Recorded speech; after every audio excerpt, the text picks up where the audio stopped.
தளபதி 69 படத்தோட first look and second look finally release ஆயிடுச்சு. And படத்துக்கு பார்த்தீங்கன்னா ஜனநாயகன் அப்படின்னு சொல்லி டைட்டில் வச்சிருக்காங்க.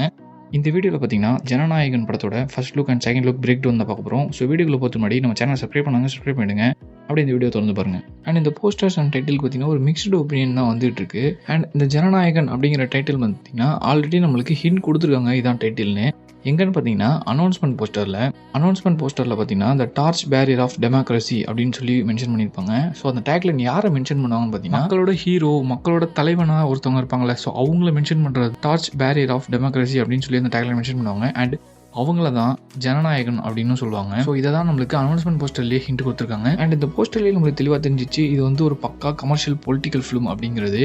அண்ட் இந்த போஸ்டர் பார்த்ததுக்கப்புறம் இந்த படம் பகவந்த் கேசரி ரீமேக் இல்லை அப்படின்னு சொல்லி எல்லா ஃப்ரெண்ட்ஸும் செம ஹாப்பி ஆகிட்டாங்க. அஃப்கோர்ஸ் இந்த படம் பகவந்த் கேசரி ரீமேக் இல்லை, பட் ஒரு சில சிமிலாரிட்டிஸ் இந்த படத்தில் இருக்கும்.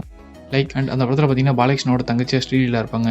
அவங்களுக்கு பாஸ்ட்டில் வந்து பாலகிருஷ்ணா போலீஸாக இருப்பார். அண்ட் அதே மாதிரி இந்த படத்தில் விஜயோட தங்கச்சியாக ப்ராப்ளம் மமிதா பைஜு இருக்கலாம். அண்ட் விஜய் பாஸ்ட்டில் பார்த்தீங்கன்னா போலீஸாக இருக்கிற மாதிரி காட்டலாம். அது மாதிரி ஒரு சில சிமிலாரிட்டிஸ் இந்த படத்தில் இருக்கிறது வாய்ப்பு இருக்குது. ஏன் அப்படி சொல்கிறேன்னா இந்த படம் பகவந்த் கேசரியோட ரீமேக்குன்னு ரூமர் வரத்துக்கு முன்னாடியே இந்த படத்தில் விஜய்க்கு 2 கெட்டப் இருக்குது. பாஸ்ட்டில் வந்து போலீஸாக இருப்பார், தெரிய மாதிரி ஒரு படம் அப்படிங்கிற மாதிரி ஒரு ரூமர் ஸ்டார்டிங்கே வந்துருச்சு. அதுக்கப்புறம் தான் இது பகவந்த் கேசரி படத்தோட ரீமேக்கு அப்படின்னு சொல்லி ரூமர் ஸ்டார்ட் ஆரம்பிச்சிது. அண்ட் ரூமர் ஸ்டார்ட் ஆகிறப்பையும் இது வந்து பகவந்த் கேசரி ரீமேக் கிடையாது, பகவந்த் கேசரியோட இன்ஸ்பிரேஷன் இந்த படத்தில் இருக்கும் அப்படிங்கிற மாதிரி தான் ஸ்டார்ட் பண்ணாங்க. அதுக்கப்புறம் தான் கம்ப்ளீட் ரீமேக் அப்படின்னு சொல்லி தான் ரூமர் ஸ்டார்ட் ஆச்சு. அண்ட் ஃபர்ஸ்ட் லுக் பார்த்தீங்கன்னா விஜய் வந்து ஒரு மேலே ஏறி நின்று தொண்டர்கள் கூட செல்ஃபி எடுக்கிற மாதிரி டிசைன் பண்ணியிருக்காங்க.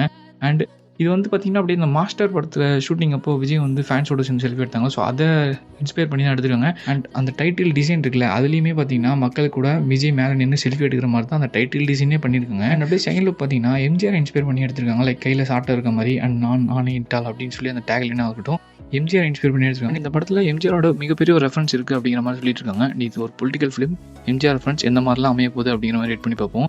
ப்ராப்ளி இந்த படத்தில் ஏதாவது ஒரு ரீமேக் சாங் இருக்கிறதுக்கான சான்சஸ் இருக்குது. அண்ட் இந்த போஸ்டர் நோட் பண்ணி பார்த்தீங்கன்னு வச்சுங்களேன், ரிலீஸ் மந்த்தை வந்து அவங்க மென்ஷன் பண்ணவே இல்லை. ஆரம்பத்தில் அனௌன்ஸ்மெண்ட் போஸ்டர்லாம் அக்டோபர் 2025 மென்ஷன் பண்ணியிருந்தாங்க. பட் இப்போ ரீசெண்டாக வர போஸ்டர்ஸ் வந்து எங்கேயுமே மென்ஷன் பண்ணல. இந்த படம் வந்து பொங்கலுக்கு போஸ்ட்பான் ஆயிடுச்சு அப்படின்னு சொல்லி ஒரு ரூமர்ஸ் கிளம்பிட்டு இருக்கு.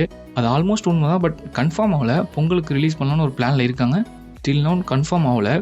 ப்ராப்ளி பொங்கலுக்கும் வரலாம், அக்டோபர் மாதம் வரலாம், எதுக்கு வேணால் சான்ஸ் இருக்குது. ஸோ இன்னும் கன்ஃபார்ம் ஆகல, வெயிட் பண்ணி பார்ப்போம். அண்ட் இன்னொரு விஷயம் நோட் பண்ணிங்களா, இந்த படம் ஸ்டார்டிங் ஆரம்பிச்சதுலேருந்து இது தளபதியோட கடைசி படம், #1 லாஸ்ட் டைம் அப்படின்னு சொல்லி தான் இந்த படத்தை வந்து ப்ரொமோஷனே பண்ணாங்க. ரீசெண்டாக பார்த்தீங்கன்னா இந்த ஃபர்ஸ்ட் லுக் அனௌன்ஸ்மெண்ட் ட்வீட்டாக இருக்கட்டும் and first look and second look ட்வீட்னு சொல்லி எதுலையுமே அந்த ஹேஷ்டேக் வந்து இருக்காது. ஸோ அது ஏன் அப்படிங்கிறது தெரில. ஸோ வெயிட் பண்ணி பார்ப்போம். அண்ட் எனக்கு ஓவராலாக இந்த first look and second look பார்த்தீங்கன்னா ஒரு டீசெண்டாக இருந்துச்சு. ஒரு ஃபர்ஸ்ட் லுக் அண்ட் செகண்ட் லுக்கான அந்த ஒரு வைப் பார்த்தீங்கன்னா இந்த இதில் ஒரு மிஸ் ஆன மாதிரி இருந்துச்சு. இல்லை ஏகப்பட்ட ஃபேன் எடிட்ஸ்லாம் சூப்பராக வந்துருந்துச்சு. அதில் எனக்கு ரொம்ப பிடிச்ச ஃபேன் எடிட் பார்த்தீங்கன்னா இந்த ஃபேன் எடிட் வந்து எனக்கு ரொம்பவே பிடிச்சிருந்துச்சு. தளபதியோட ஃபர்ஸ்ட் லுக் அண்ட் செகண்ட் லுக்னு பார்க்கும்போது எனக்கு கத்தியோட ஃபர்ஸ்ட் லுக் பிடிக்கும். And master first look, Leo first look கூட சூப்பராக இருக்கும்.